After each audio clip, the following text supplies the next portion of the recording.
కన్యా రాశి వారికి ఆరోగ్యరీత్యా కొన్ని జాగ్రత్తలు తీసుకోవాలి. శత్రువులు అధికంగా ఉంటారు.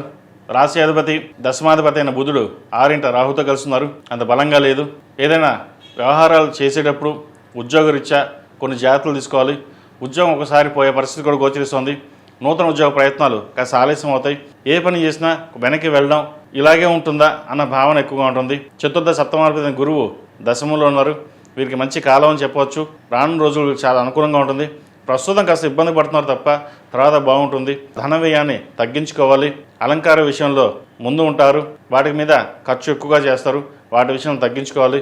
సంతానం సంబంధించిన వ్యవహారాలు, స్థిరాస్తులకు సంబంధించిన వ్యవహారాలు వీరు సానుకూల పడుతుంది. కోర్టు వ్యవహారాలు అనుకూలిస్తాయి. రావాల్సిన బెనిఫిట్, స్థిరాస్తులకు సంబంధించిన బెనిఫిట్స్ ఏవైతే ఉన్నాయో వీరు లభించే విధంగా గ్రహతులు గోచరిస్తుంది. సంతానం మంచి అభివృద్ధిలోకి వస్తారు. సంతానం కోసం ప్రయత్నం చేసే వారికి మంచి కాలం అని చెప్పవచ్చు. శుభవార్తను వింటారు. ఏదైనా సరే మీ మాట వినాలి, మీరు చెప్పిందే వినాలి అనే భావంతో ఉంటారు. ఒక్కొక్కసారి అది పని చేస్తుంది, ఒక్కొక్కసారి పని చేయదు. ఆ విషయంలో మటుకి ఆచితూచి వ్యవహరించండి. ప్రతిరోజు ప్రతినిత్యం దుర్గా స్తోత్రాన్ని పఠించడం, అదేవిధంగా గణపతి స్వామి వారికి గకారక అష్టోత్తరంతో గరికతో పూజించేయండి. బుధవారం నాడు చక్కగా మంచి ఫలితాలు సంప్రాప్తిస్తాయి. ఉద్యోగ ప్రయత్నాలు చేస్తున్న వారికి కాలం అనుకూలంగా ఉంది. అయితే వచ్చిన ఉద్యోగం చిన్నదైనా పెద్దదైనా ప్రస్తుత కాలమాన ప్రకారం, ప్రస్తుత పరిస్థితుల ప్రకారం జాయిన్ అవ్వడం మంచిది. అదేవిధంగా ప్రస్తుతం మనం చూస్తున్నాం, ప్రపంచ సంక్షోభంలో ఇబ్బందులు ఉంటుంది. దేశ సంక్షోభం కూడా చూస్తున్నాం. అయితే సాధ్యమైనంత వరకు రూపాయి సేవింగ్స్ పెట్టడం అనేది చెప్పదగినది. ఏదైనా ఇన్వెస్ట్మెంట్స్ ఉంటే కొంతకాలం ఆగిన తర్వాత చేయడం అనేది చెప్పదగినది.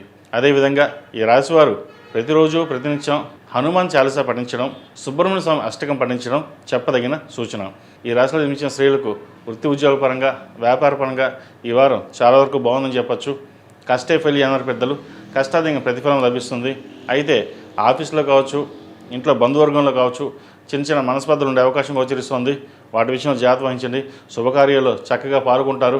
మీరు ఏదైతే 10 మందిలో కలిసి చక్కగా ఉండాలనుకుంటున్నారో అది ఈ వారం మీ కాలం నెరవేరుతుంది. ఎందుకంటే 10 మందితో ఉండాలి, మనం బాగుండాలి, వాళ్ళు బాగుండాలి అనే ఆలోచనతో మీరు ముందుకు వెళ్తారు. కాబట్టి ఎక్కడికి వెళ్ళినా సరే పేరు ప్రఖ్యాతలకు ఎటువంటి ఇబ్బంది లేదు.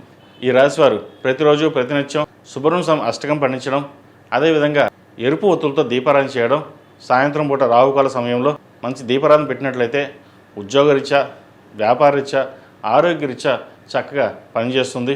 ముఖ్యంగా సంతానం సంబంధించిన విషయాలలో చాలా బాగుంటుంది. ఈ రాశిలో జన్మించిన వారికి కలిసి వచ్చే సంఖ్య 4, కలిసి వచ్చే రంగు గ్రీన్. ఏదైనా పని మీద బయటకు వెళ్ళేటప్పుడు బుధవారం కానీ శనివారం అడిగిన వెళ్ళండి. మంచి ఫలితాలు సంప్రాప్తిస్తాయి.